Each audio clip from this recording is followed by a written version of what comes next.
Hi friends, welcome to VIP Vasni channel. இன்றைக்கி என்ன பார்க்க போகிறோன்னா, ரவையை வச்சு ஒரு வடை எப்படி போடலாம்னு நம்ம பார்க்க போகிறோம். இந்த வடை பார்த்தீங்கன்னா உளுந்த வடையே தோற்று போகிற அளவுக்கு இருக்கும். செம்ம டேஸ்ட்டாக சூப்பராக இருக்கும். ரவை உப்புமா மாதிரியே பண்ணி அதுக்கப்புறம் நான் வடையாக தட்டி நான் போட்டு காமிக்கிறேன். செம்ம டேஸ்ட்டாக சூப்பராக இருக்கும். முறுமுறுன்னு இருக்கும். நல்ல க்ரன்ச்சியாக இருக்கும். இந்த வடை பார்த்தீங்கன்னா கண்டிப்பாக நீங்கள் ஒன்ஸ் ட்ரை பண்ணிங்கன்னா நீங்களே மறக்கவே மாட்டீங்க. இந்த வடையை எப்படி போடலாம் அப்படின்றத வாங்க வீடியோஸ்க்குள்ள போய் பார்க்கலாம். வீடியோஸை ஸ்கிப் பண்ணாமல் பாருங்கள். ஃபஸ்ட் டைம் சேனலில் பார்க்குறவங்களா இருந்தீங்கன்னா சப்ஸ்கிரைப் பட்டனை கொஞ்சம் கிளிக் பண்ணிக்கோங்க. பக்கத்தில் இருக்கிற பெல் ஐக்கானை கிளிக் பண்ணும்போது ஆல்ன்ற ஆப்ஷன் கொடுத்தீங்கன்னா நான் போடுற வீடியோஸ் எல்லாமே உங்களுக்கு ஆன் த ஸ்பாட்டில் வந்து சேரும். வாங்க வீடியோஸ்க்குள்ளே போகலாம். இந்த வடை போடுறதுக்கு நான் இன்றைக்கி 1 கப்பு தேவையான அளவுக்கு ரவை எடுத்திருக்கேன். வறுக்காத ரவை. நம்ம வறுக்க போகிறதில்ல, டேரெக்டாக நம்ம அந்த ரவையை அப்படியே நம்ம யூஸ் பண்ணி தான் இன்றைக்கி நம்ம செய்ய போகிறோம். உப்புமா மாதிரி மிக்ஸ் பண்ணி அதுக்கப்புறம் நம்ம வடையை தட்டி தான் நம்ம எடுக்க போகிறோம். ஆனால் இந்த வடை பார்த்திங்கன்னா ரொம்ப வித்தியாசமாக இருக்கும். டேஸ்ட்டும் சூப்பராக இருக்கும். ஃபஸ்ட்டு இந்த ரவையை மட்டும் நம்ம நல்லா வேக வச்சு எடுத்துக்கலாம். ஸ்டவ் ஆன் பண்ணிட்டு ஒரு பேன் வச்சுக்கலாம். பேனில் தேவையான அளவு தண்ணி சேர்த்துக்கலாம். நான் 1 கப்பு ரவை எடுத்துருக்கிறதுனால 2 கிளாஸ் அளவு தண்ணி சேர்த்துக்கிறேன். தண்ணி நல்லா கொதிக்கணும். ஃபஸ்ட்டு ஒரு 1/2 டீஸ்பூன் ஜீரகம் சேர்த்துக்கலாம். வடைக்கு நம்ம என்னென்ன போடுவோமோ அது எல்லாமே நம்ம இதில் போட்டு தான் நம்ம பண்ண போகிறோம். அதே மாதிரி ஒரு 1/2 டீஸ்பூன் பெருங்காயத்தூள் சேர்த்துக்கலாம். காஞ்ச மிளகாய் லைட்டாக மிக்சியில் பொடி பண்ணி நான் அந்த பொடி 1 ஸ்பூன் சேர்த்துக்கிறேன். சப்போஸ் நீங்கள் பச்சை மிளகாய் சேர்த்துக்கிறதுனால டேரெக்டாக சேர்த்துக்கலாம். மிளகு ஒரு 1/4 டீஸ்பூன் சேர்த்துக்கிறேன். கருவேப்பிலை நல்லா பொடிசாக நறுக்கி எடுத்து அதையும் சேர்த்துக்கலாம். தேவையான அளவு கொத்தமல்லி எடுத்து அதையும் நறுக்கி சேர்த்துக்கலாம். உளுந்த வடை பண்ணுறதுக்கு நம்ம என்னென்ன பொருள்லாம் போடுவோமோ அது எல்லாமே நம்ம இந்த ரவை வடைக்கு நம்ம போடணும். கண்டிப்பாக அப்போ தான் நல்லாயிருக்கும் டேஸ்ட்டு. இஞ்சியோட ஃப்ளேவர் உங்களுக்கு பிடிக்குன்னா இந்த ஸ்டேஜில் இஞ்சியை லைட்டாக பொடிசாக கட் பண்ணி இதில் சேர்த்துக்கோங்க. எங்கள் வீட்டில் இஞ்சி அந்தளவுக்கு யாரும் லைக் பண்ண மாட்டாங்க. ஸோ அதனால் நான் அதை ஸ்கிப் பண்ணிட்டேன். தேவையான உப்பு சேர்த்துட்டு இந்த மாதிரி கரண்டியால் ஃபுல்லாக மிக்ஸ் பண்ணிக்கலாம். தண்ணி நல்லா கொதிக்க ஆரம்பித்ததுக்கப்புறம் ரவையை நம்ம சேர்த்துக்கலாம். ரவையை சேர்க்கும் போது கரண்டியால் 1 சைடு ஃபுல்லாக மிக்ஸ் பண்ணிகிட்டே இருங்க. மிக்ஸ் பண்ண இந்த பக்கம் ஆட் பண்ணிகிட்டே இருக்கணும். அப்போ தான் ரவை எல்லாமே கெட்டியே இல்லாமல் நமக்கு ஈக்குவலாக அந்த எல்லாமே வெந்து வரும். இல்லைனா கொஞ்சம் திரளியாக கெட்டியாக ஆகிடும். அப்போ வடை பண்ணும்போது நம்ம கொஞ்சம் கெட்டியாக இருக்கிற மாதிரி இருக்கும். இந்த மாதிரி ஒரு பக்கம் தண்ணியில் மிக்ஸ் பண்ணிகிட்டே இருக்கும்போது ரவையை ஒரு பக்கம் ஆட் பண்ணிகிட்டே இருக்கணும். அப்போ தான் கரெக்டாக இருக்கும். கிட்டத்தட்ட இது பார்த்திங்கன்னா நம்ம பண்ணுற ரவை உப்புமா மாதிரியே தான் இருக்கும். ஸோ கரண்டியால் ஃபுல்லாக மிக்ஸ் பண்ணிக்கலாம். அந்த ரவை எல்லாமே கொஞ்சம் கெட்டியாக ஆரம்பிக்கும். ஏன்னா தண்ணியில் நம்ம போட்டிருக்கிறதுனால இப்போ கொஞ்சம் கொஞ்சம் மிக்ஸ் பண்ண நமக்கு கொஞ்சம் கெட்டியாக ஆரம்பிக்கும். அப்போ இந்த மாதிரி ஃபுல்லாக மிக்ஸ் பண்ணிகிட்டே இருங்க. அப்போ தான் ரவை எல்லாமே நல்லா இறுக்கம் கொடுத்து நல்லா வெந்து வரும். இந்த வடை பார்த்திங்கன்னா ரொம்ப ஈஸி போடுறதுக்கு. உளுந்த வடையில் நம்ம பண்ணும்போது நிறைய பேருக்கு அந்த ஷேப்பு வரவே வராது. நம்ம மாவு நம்ம எடுத்து போடும்போது கொஞ்சம் கஷ்டமாக இருக்கும்.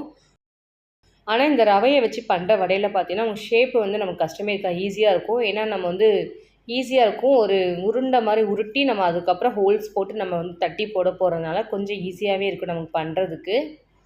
லைட்டாக 1 ஸ்பூன் மட்டும் ஆயில் சேர்த்துட்டு கரண்டியில் இந்த மாதிரி நல்லா மிக்ஸ் பண்ணிக்கலாம். அப்போ தான் நம்ம வடையை தட்டி போடும்போது கொஞ்சம் கையில் ஒட்டாமல் இருக்கும். ரவை எல்லாமே வெந்துருச்சு, நல்லா கெட்டியாகிடுச்சு. இப்போ நம்ம ஸ்டவ்வை ஆஃப் பண்ணிவிட்டு வெளியில் வச்சிடலாம். வெளியில் வச்ச உடனே இந்த மாதிரி கரண்டியால் ஃபுல்லாக மிக்ஸ் பண்ணிட்டீங்கன்னா சீக்கிரம் ஆறிடும். ஆறுனதுக்கப்புறம் நம்ம தட்டி தட்டி ஆயிலில் போட ஆரம்பிச்சிடலாம்.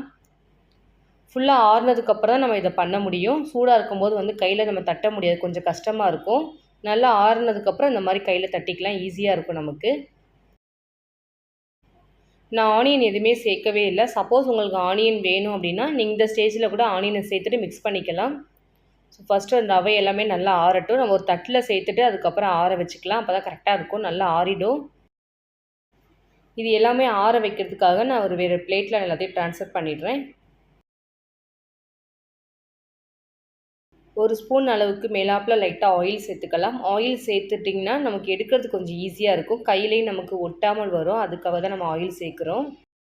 ஊற்றிருக்க ஆயிலில் ஃபுல்லாக அந்த ரவை எல்லாமே நல்லா மிக்ஸ் பண்ணிக்கலாம். இந்த ரவை வடை பார்த்திங்கன்னா ஆயில் நல்லா கொதிக்கும் போது தான் நம்ம இந்த வடையை போட்டு பொரிச்சு எடுக்கணும். ஸ்லோவில் வச்சு போட்டிங்கன்னா நமக்கு எண்ணெய் ஃபுல்லாக குடிச்சிடும். எனக்கு அந்த மாதிரி தான் மிஸ்டேக் ஆகிடுச்சு. ஸோ அதனால் நான் பண்ண மிஸ்டேக் நீங்கள் பண்ணாதீங்க. அடுப்பு ஃபுல்லாக ஹை ஃப்ளேமில் வச்சுட்டு இந்த வடையை தட்டி தட்டி போட்டு எடுங்க. சூப்பராக கிறிஸ்பியாக முறுன்னு வெந்துடும். ஒரு பேனில் ஆயில் சேர்த்துக்கலாம். ஆயில் கொஞ்சம் எக்ஸஸாகவே சேர்த்துக்கலாம். நான் ரீஃபைண்ட் ஆயில் தான் சேர்த்துருக்கேன். நல்லா ஹீட் ஆகட்டும்.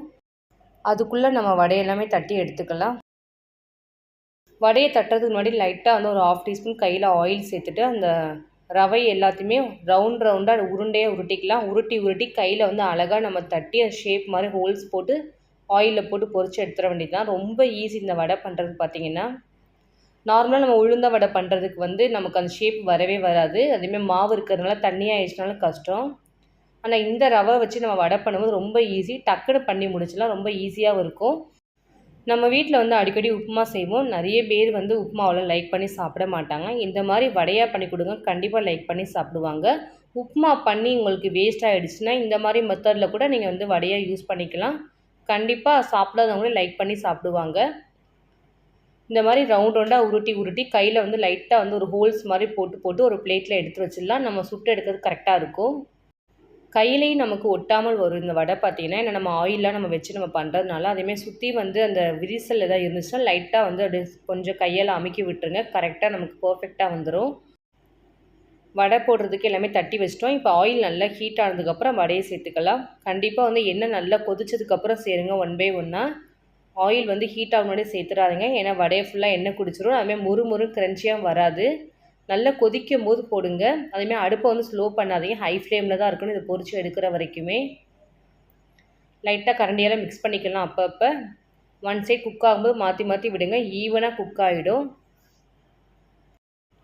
இந்த வடை நீங்கள் சாப்பிடும்போது கண்டிப்பாக வந்து ரவையில் பண்ண வடை மாதிரி இருக்காது. செம்ம டேஸ்ட்டாக சூப்பராக இருக்கும். ஒரு மாதிரி வித்தியாசமான டேஸ்ட்டாகவும் இருக்கும். இது வரைக்கும் நீங்கள் சாப்பிட்ருக்கவே மாட்டீங்க, அந்தளவுக்கு இருக்கும் டேஸ்ட்டு.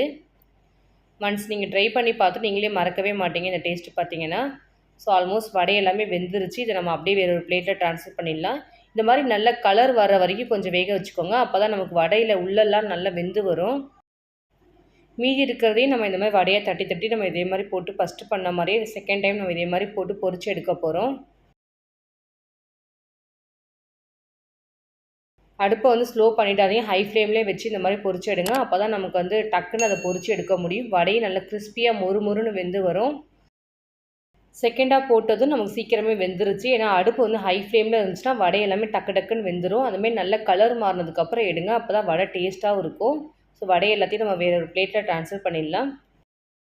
கண்டிப்பாக இந்த வடையை வந்து இப்படியே சாப்பிடாமல் ஒரு சட்னி வச்சு சாப்பிடுங்க. அது முக்கியமாக அந்த தேங்காய் சட்னியோட வச்சு சாப்பிடும்போது இந்த வடை செம்மையாக இருக்கும்.